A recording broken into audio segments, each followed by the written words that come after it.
Assalamu alaikum wa rahmatullah. Welcome to this lecture. Today I'm going to talk to you about cranial nerve examination. Well, this lecture is going to be a little bit long because I have to revise some of the anatomy, of the basic anatomy that you would need to understand the topic properly. So when you have a patient in your clinic, first, the first part of examination is just a visual examination. So you need to check for presence of certain abnormalities which might indicate cranial nerve involvement. These abnormalities include ptosis, for example, which is when the upper eyelid is covering part of the eye. So this is ptosis here, as you can see. And the first thing you would do is just simply ask the patient whether this is a new thing or he was born with this. Because if it is a new thing, this indicates there is a problem in the cranial nerve that are supplying the muscles of the eye, or maybe the parasympathetic involvement. Again, all of these are cranial nerve involvements. So you need to check for that. Nystagmus, which is a rapid eye movement where you notice that the patient's eye is moving, could be moving upward, downward, could be moving laterally or in any direction. And could be unilateral or bilateral. Some cases are sort of congenital, the child is born with it.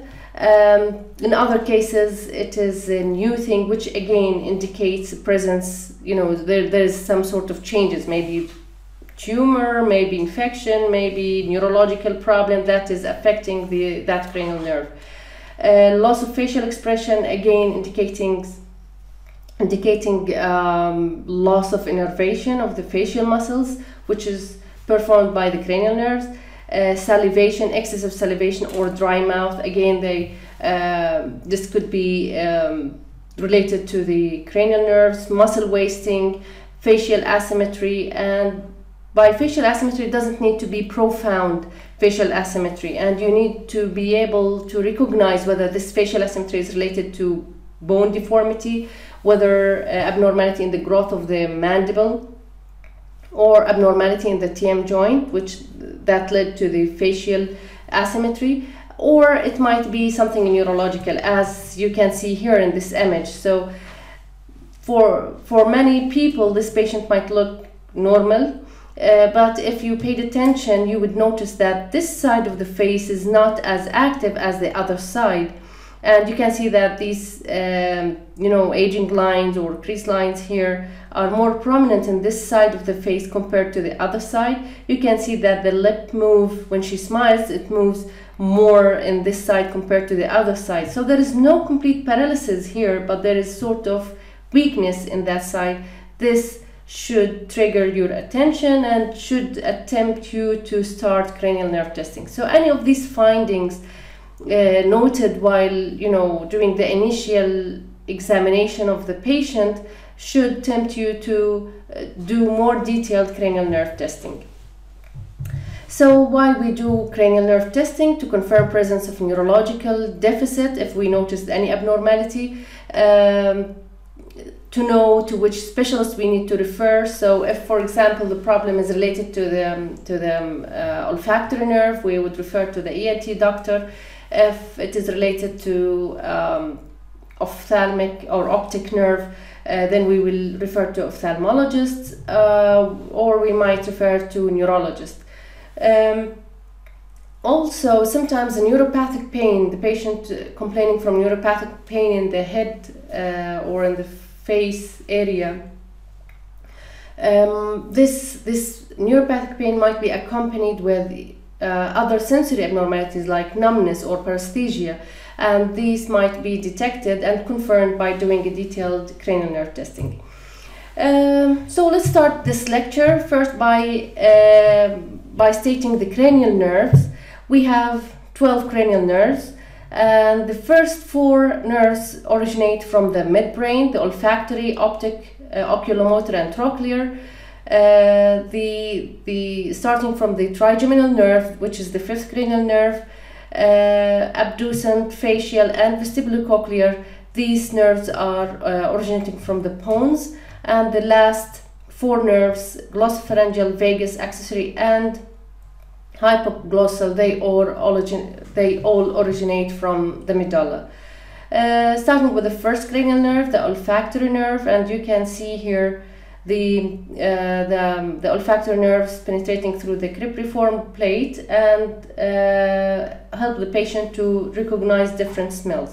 You can do the examination simply by asking the patient if he noticed any change in his smell sense. If the answer was yes, and there is a problem in the smell sense, you can confirm this by doing cranial nerve testing. Simply, you can just keep coffee beans in a container, in a small container, and just ask the patient to close his eyes and try to smell and see if he could recognize this smell. If he could recognize it, that's it. Things seems to be okay. It's an important point here is not to use irritant substances, volatile substances, because they would irritate the mucosa, and this would stimulate the trigeminal nerve, and in this case your test is not going to be accurate. You will not be testing just the olfactory nerve, you will be testing both olfactory and the trigeminal nerve. Most of the cases, anosmia, which is loss of the sense of smell, is related to causes related to the nose, like allergy, flu, damage of the nasal mucosa, nasal polyps. If these were absent, then it might be related to something deeper, something within the cribriform plate or within the base of the skull. So if there's any problem with the smell sense, you should refer the patient to the ENT doctor. The second cranial nerve, which is the optic nerve, and in the optic nerve we test three things. We test the visual acuity, we test the visual field, and we look at the nerve, which is the retina, using the fundoscope. Okay, starting with the visual acuity, simply just ask the patient if he could read, for example, a newspaper, for example, and use the large font and see if there is any problem in reading. And we examine one eye at a time. Also, if the patient is normally wearing glasses, so you do the test while the patient is wearing glasses. So this is if you want to confirm presence of abnormality in the visual acuity. You can also make it more formal by using the Snellen's chart here, and which you can have it like a sheet and then ask the patient to try and read the letters. So this is a simple test that you can do if you feel that if the patient reported there's a change in the visual acuity. The second thing, which is the visual field, and the visual field, you compare your visual field with the patient visual field. So for example, when I cover here, I'm covering my left eye and the patient is opposing me, so the patient should be covering the same side, and in this case the patient would be covering the left eye, and if I can see the finger, the patient should be able to see it. If I cannot see it, the patient shouldn't. So I would, for example, this is the point where I start seeing my finger. If the patient is able to see the finger as well, so the visual field is okay for the patient. And we do this for both eyes, one at a time. This is for the visual field. And very important point that the visual field should be tested while the patient is looking straight. So the patient should keep looking at one point in the wall, and then you wiggle your finger on this side and then on the other side and check if your visual field is similar to your patient's visual field. The fundoscope, this is by using the fundoscope instruments, and you need to dampen the lights in the room and use this instruments. You need to get closer to the patient's eye. The patient should be looking straight again, and you would keep coming closer to the patient until you manage to see the retina, and this is how it looks like. So this is the retina. You can see the blood vessels here. This is the optic nerve. and this is the macula here. This is how it looks when it is normal. Sometimes if there is any problem, like in a hypertensive patient or in diabetic patients, or in case of increase of the eye pressure, there would be changes. Maybe sometimes hemorrhagic changes in the blood vessels, maybe degenerative changes in the retina. So all of these you can see using the fundoscope. Of course, you need to be trained to do this test so you can recognize the abnormality. Or what we can do, that we can realize or recognize that this is normal. Anything deviated from that looks abnormal, and the patient should be referred to the ophthalmologist. So this is how to examine the optic nerve. The cranial nerve 3, 4, and 6. The oculomotor, trochlear, and abducent nerve, these nerves are responsible for innervating the muscles of the eye. The superior rectus, the inferior rectus, the lateral rectus, and the inferior oblique. These muscles would control the movement of the eyeball, and we do the test to examine all the 3 nerves together. Here, this image showed us most of the muscles are supplied by the oculomotor nerve, the superior rectus, the inferior rectus, the inferior oblique, and the medial rectus. All of them are supplied by the oculomotor nerve.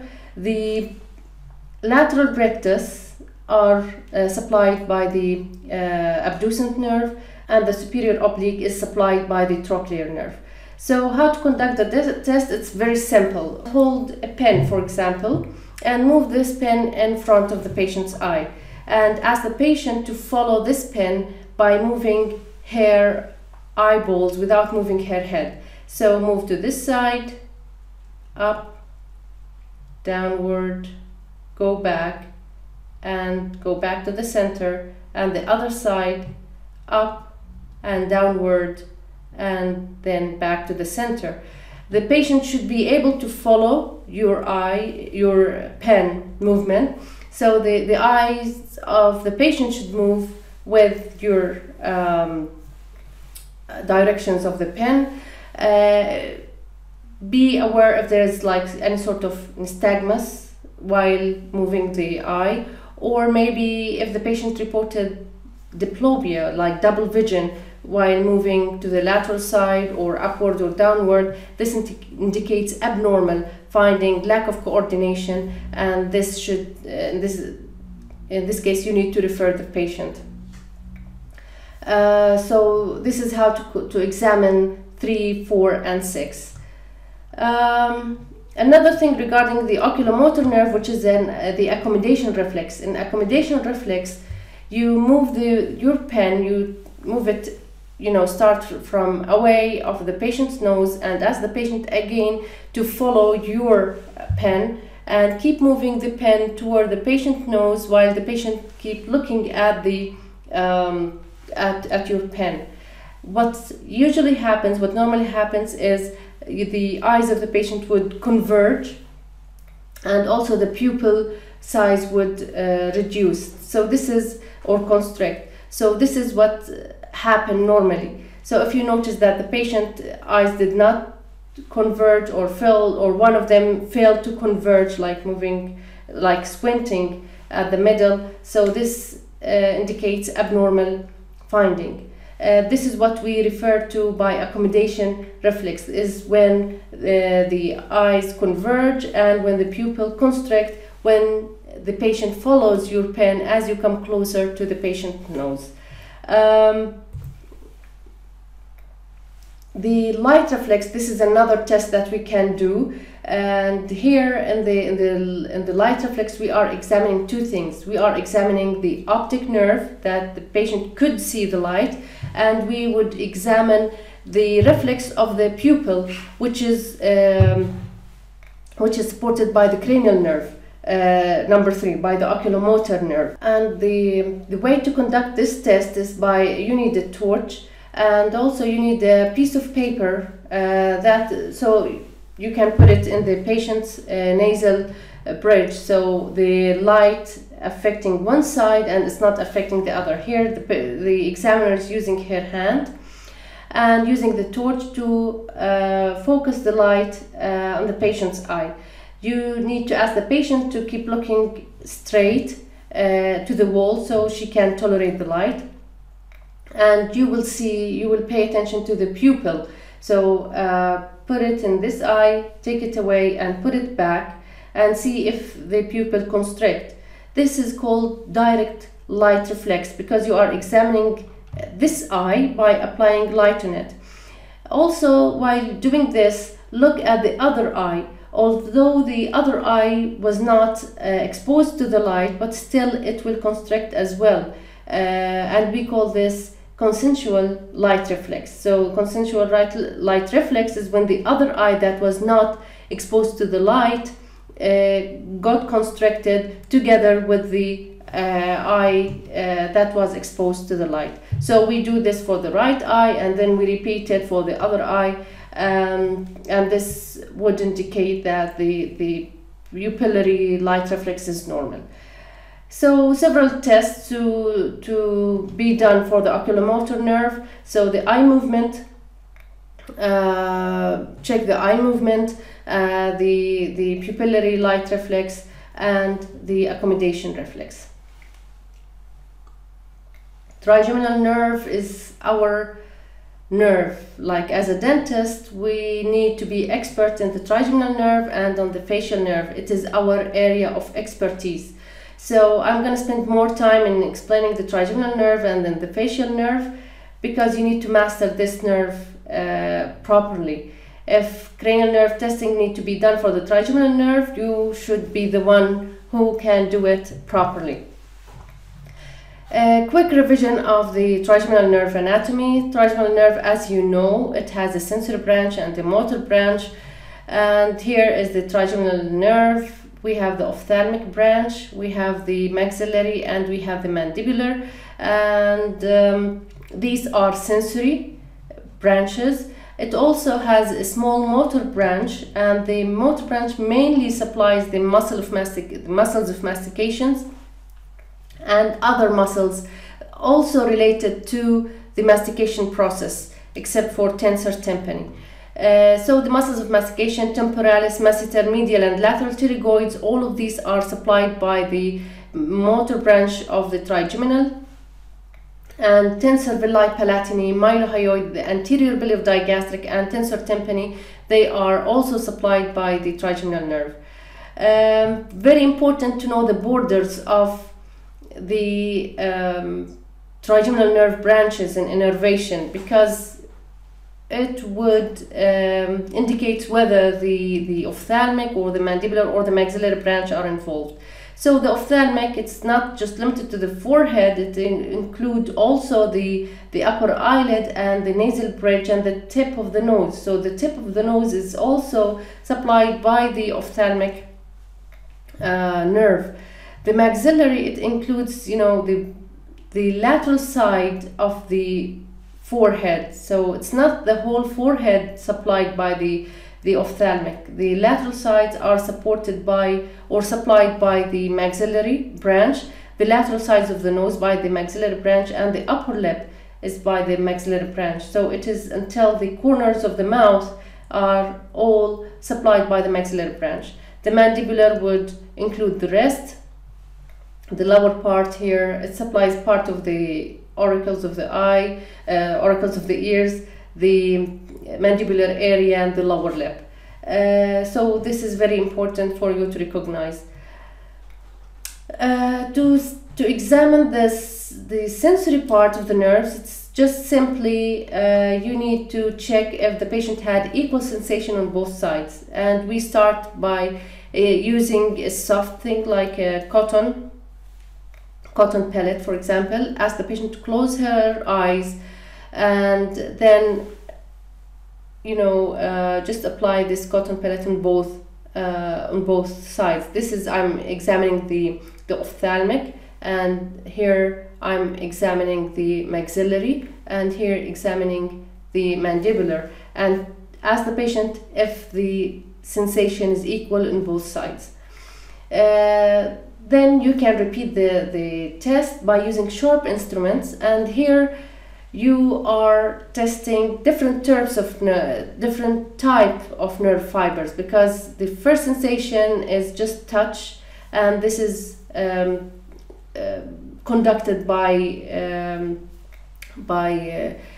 A beta fibers, which is type of neuronal or type of neurons, and the sharp instrument, which is the pain sensation, this is transmitted by C fibers. So you can get a sharp instrument, like a dental probe, for example, and you can just apply on this side and see if the patient can feel that it is sharp. Because if the patient cannot feel that it is sharp, this indicates a problem in the sensation and the C fibers. So you try it on the ophthalmic area, and on the maxillary, and on the mandibular, and make sure that it is equal. Patients might have deficits in the facial sensory sensation. This could be related to damage of the trigeminal nerve, could be part of multiple sclerosis, which is a demyelinating disease where demyelination affects the nerves, and patients might complain of certain numbness, reduced sensation in the trigeminal nerve, or maybe any type of trigeminal neuropathy related to pressure, compression, related to aging process, for example. The corneal reflex, here we need to touch the cornea, and the patient should blink as a reflex when you try to touch the cornea. Make sure that you are touching the cornea and not this area here. This area is not sensitive. The white area of the eye here, the sclera, it is insensitive, so you can't touch it without having any reflex. You need to touch the cornea, which is the translucent area here. So you ask the patient to look away and try to touch it gently and softly, and the patient would blink immediately. And in the corneal reflex, we are testing two nerves. First, we are testing the sensory part, that the patient could feel the touch, and we are also examining the motor part, that the patient could blink. So this is supported by the facial nerve. So for example, in the case of pathology like Bell's palsy, if you do the corneal reflex test, the patient would be able to feel the touch of the cornea because the trigeminal nerve is intact, but he could not blink the eyes because of the paralysis of the oculomotor oculi muscles supplied by the facial nerve. Also, we can detect the motor part of the trigeminal. We can examine the motor part of the trigeminal by inspecting the muscles of mastication. You can just simply ask the patient to clench and see if the masseter muscles are bulging on both sides equally. Also, you can put your fingers lightly on the temporalis muscle and again ask the patient to clench, and you should be able to feel and sometimes see the contraction of the temporalis muscle. This should be equal on both sides. Also, you can examine the motor function of the trigeminal nerve by examining the pterygoid muscle. So ask the patient to open her mouth and try to close it. So here the patient is opening and the examiner is trying to close the patient's mouth. And you know the pterygoid muscles are strong muscles. The examiner should not be able to close the patient's mouth.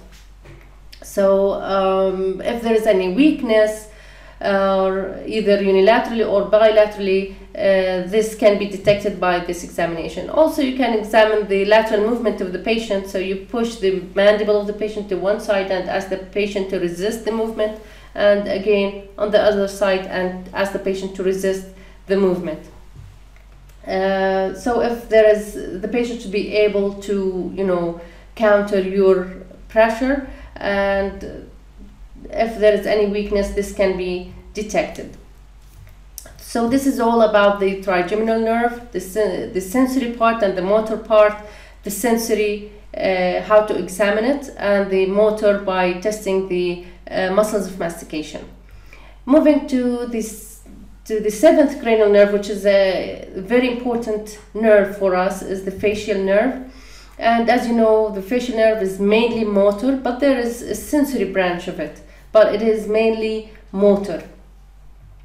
And I'm going to present what's the difference between the upper motor neuron or lower motor neuron weakness,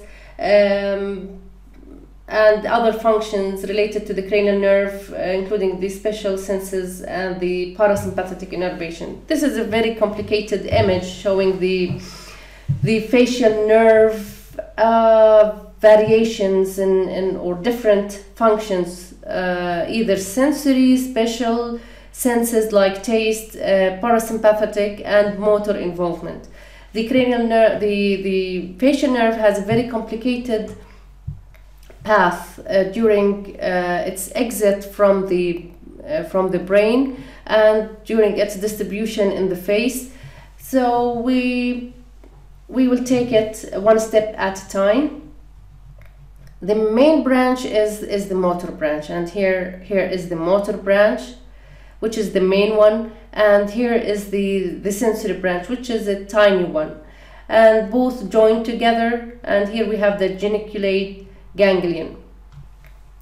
The sensory part, we call it nervus intermedius or the intermediate nerve, and this nervus intermediate or the nervus intermedius or the intermediate nerve, it harbors or it does these functions: the parasympathetic, the sensory, and the taste. The parasympathetic, here, let's go here. So the parasympathetic, it supplies, it provides the innervation, or it goes through the trigopalatine ganglion, which we call it the ganglion for allergy, because it is responsible for lacrimal gland, nasal mucosa, and paranasal sinuses. When it is stimulated or activated, there is excessive tearing, there is excessive nasal secretion, swelling of the nasal mucosa. So all of these are related to the trigopalatine ganglion. So the facial cranial nerve goes or provide innervating fibers or parasympathetic innervating fibers that goes through the trigopalatine ganglion, and from there it distributes to the lacrimal glands, to the nasal mucosa and paranasal sinuses. The other parasympathetic fibers, it goes with the chorda tympani, and with the chorda tympani, these parasympathetic fibers go to the submandibular ganglion, and from there it supplies the salivation, or it supplies the submandibular and sublingual salivary glands, and it controls the salivation. And this is why when the facial nerve is affected here intracranially, these things or these glands, the submandibular, the amount of saliva, the amount of tears would be affected. So here the parasympathetic part of the nervus intermedius, the sensory, which is just a small part contributing to the external auditory canal, and the taste through the chorda tympani, it provides the taste sensation of the anterior 2/3 of the tongue. So this is everything regarding the sensory part of the facial nerve. The rest is motor. Now I want to move to the path of movement of the facial nerve. So as we said, here is the sensory part, the nervus intermedius, and the motor part. Then they join together in one trunk and form the geniculate ganglion. Here we are, this is the facial nerve, and here it gets through the internal auditory canal or internal acoustic meatus. Through this canal, the facial nerve will get in. See, there is lots of space, which is enough for the vestibulocochlear nerve. So both the vestibulocochlear and the facial nerve get here through the internal acoustic meatus or internal auditory canal. Here is the geniculate ganglion, and here is the greater petrosal nerve, that supplies the parasympathetic to the trigopalatine ganglion, the allergy ganglia. And you see here, this is the facial canal where the facial nerve move. This is a very, tortuous and tight canal for the nerve to go through. And this is why if the facial nerve got inflamed for any reason, like for example being affected with a viral infection, it will swell, and because of the tight facial canal, it will immediately produce symptoms seen as facial weakness and seen as other sensory components affecting the trigopalatine ganglion, the salivary and the taste. So here is the facial canal. Here the facial nerve gives an innervation to the stapedius muscle, which supplies, this is the stapedius muscle, that is bound to the stapes. And this is why if the facial nerve is affected, the stapedius muscle would be paralyzed. This would affect the stapes, and the patient will complain of hyperacusis, which is the patient cannot tolerate sounds. So if the facial weakness was accompanied with hyperacusis, this indicates the involvement of the stapedius muscle, and this would tell you that there is something wrong here within the facial canal. Also, if the patient reported to you that or if there is a facial weakness associated with taste impairment, because the chorda tympani here is still within the facial canal, this indicates there's a problem here. So if, for example, there is an infection in the ear that induced severe inflammation and compression of the facial nerve, the patient would have the symptoms, the taste would be affected, and the ganglia, the parasympathetic ganglia, would be affected.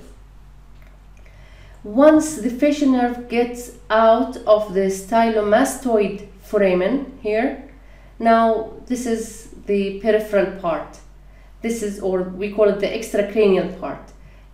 Up here is the intracranial, and here what we refer to as upper motor neuron or lower motor neuron. Upper motor neuron, if there is a problem within the intracranial part of the facial nerve, either in this here, in the facial canal area, or within the brain, the site where the facial nerve originates from the pons. So anything from the pons until the facial nerve gets to the internal auditory canal, or moving through the facial canal within the petrous part of the temporal bone. So anything here, this is related to intracranial or upper motor neuron. After it gets out here, after it gets from the stylomastoid foramen, now this is the extracranial part of the facial nerve. So going back here, so this is the inside the skull, petrous part of the temporal bone, the internal auditory meatus, this is the geniculate ganglion. So here I'm showing, this is a road map of the image that I've just shown you. This is the facial canal, and it gives the stapedius muscle, and then it goes out of the stylomastoid foramen. As it goes out of the stylomastoid, we are here outside the skull, we are in the peripheral part or lower motor neuron, and here it's mainly motor. There are different muscles that are supplied by the facial nerve. We have the stylohyoid muscle, posterior belly of digastric. Remember, the anterior belly of digastric is supplied by the trigeminal nerve, the posterior is supplied by the facial and posterior auricular nerve. And the rest are these, as it gets, the facial nerve as it gets or enters the parotid gland, it will be divided into these 5 parts: temporal, zygomatic, buccal, mandibular, and cervical. The mandibular part is the nerve that supplies the chin, the cervical it supplies the platysma, the buccal supplies the different muscles, the vaccinator muscle, the zygomatic supplies also the zygomaticus muscles, and temporal nerve that supplies its motor, supplying the muscles, the orbicularis, oculi, and different muscles in this region. So these are supplying muscles of facial expression. So this image here shows us the abnormality in this side. So you can see that the patient cannot move his lips. The facial expressions here are lost, so the muscles here are not working, and also the muscles in the forehead area. By looking at the patient face, we can see that the facial nerve is involved, and as both upper and lower parts are involved, this is a lower motor neuron involvement. So because the facial nerve is completely compressed, for example here, due to tumor, due to infection, due to inflammation, due to trauma, there's compression of the facial nerve, so the whole innervation in this area is lost. So in a lower motor neuron, it's both upper and lower parts are affected. In the case of upper motor neuron, where the facial nerve is involved anywhere between the bones where it originates down until it gets out of the brain, in this area, if it is involved, this would lead to facial weakness or paralysis, but this is going to affect only the lower part of the face, and also it might be accompanied with other symptoms, including the parasympathetic features affecting the salivary glands, the lacrimal glands, and the taste might also be affected.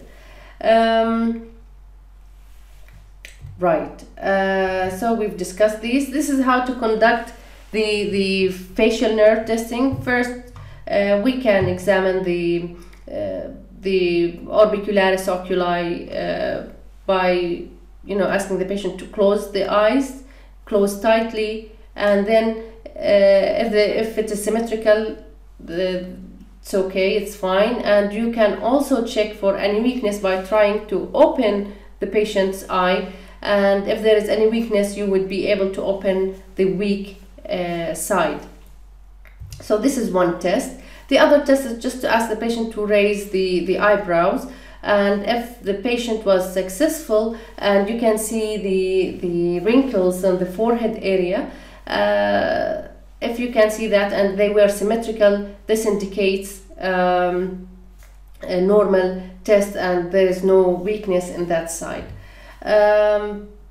Also, you can ask the patient to smile and see if there is any symmetry or asymmetry in the patient's smile. To detect weakness, you can ask the patient to blow her cheek, and then to detect weakness, you need to try to tap on her cheek and see the resistance, if it is equal in both sides or not. So in this case, you can check the vaccinator muscle. So this is how we conduct the examination of the facial nerve.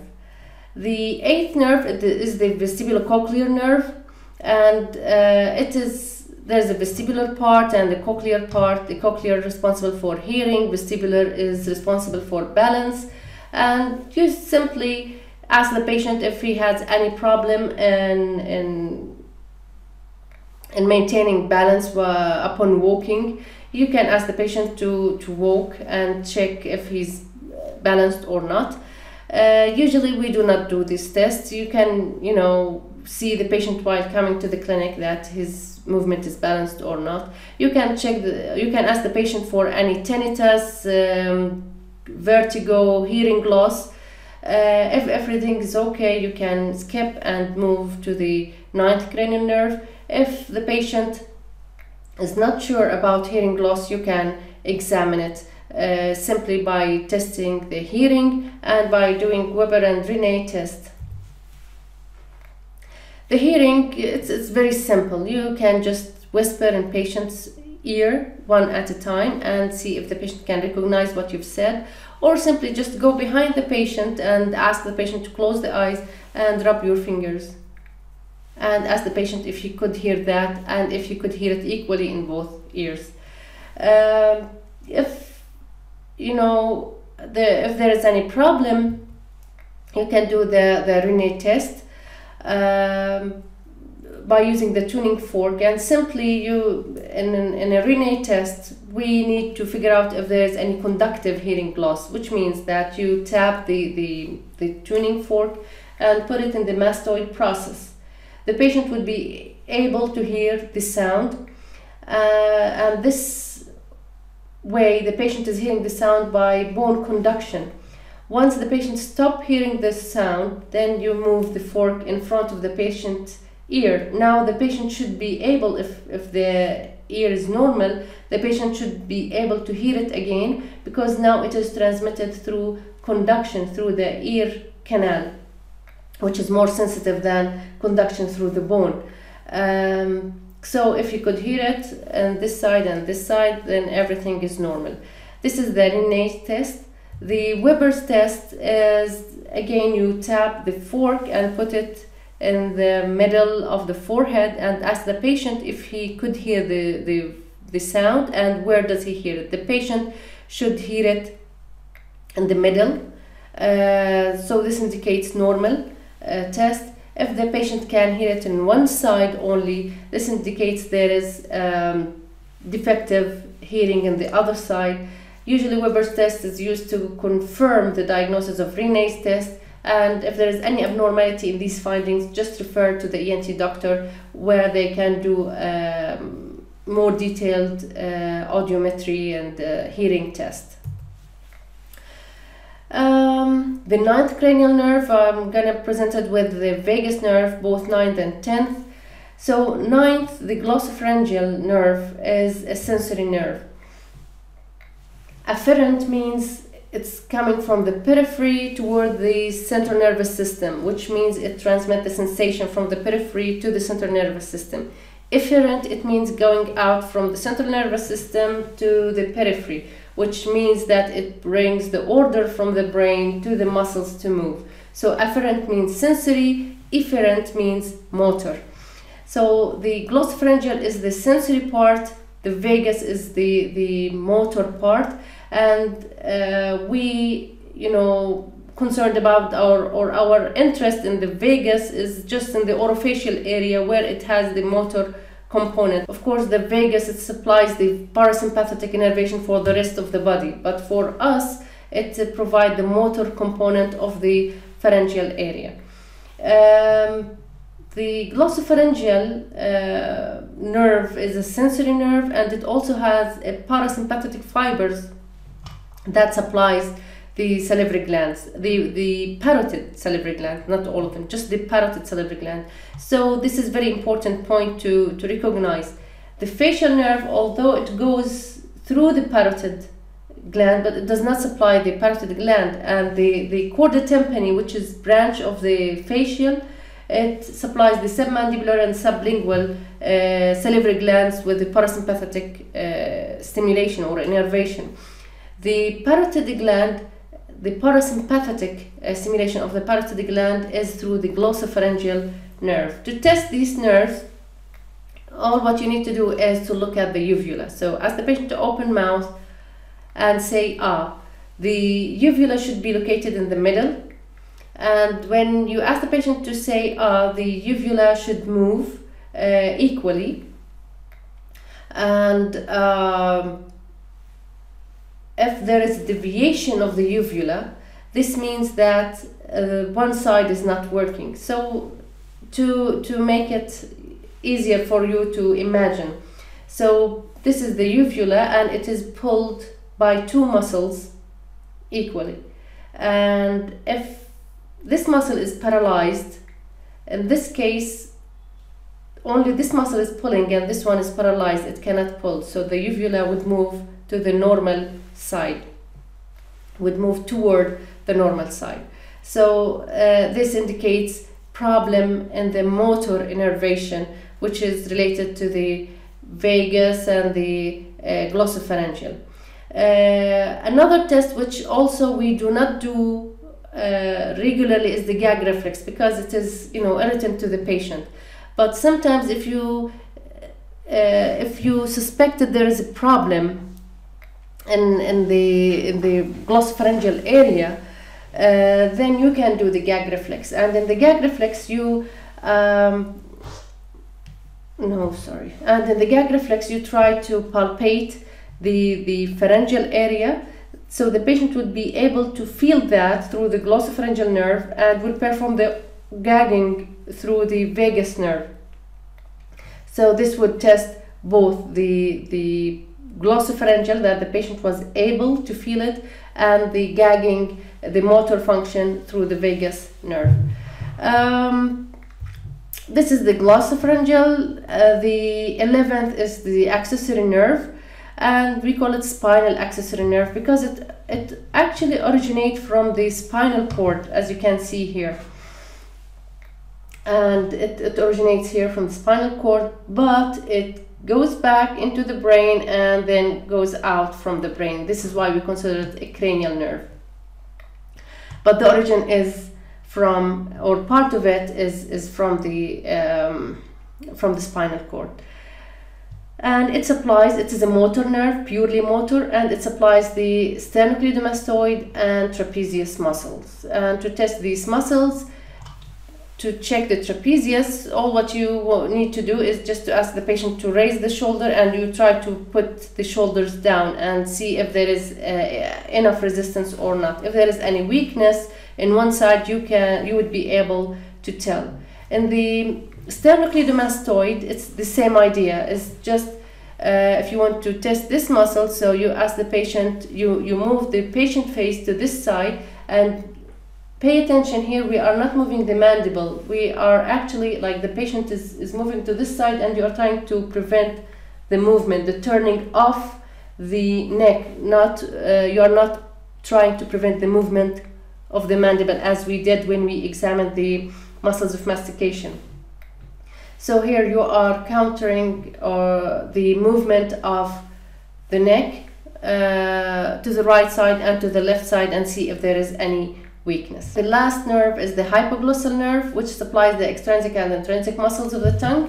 It's a pure motor muscle, and you just simply ask the patient to protrude the tongue forward and see if it is straight or not.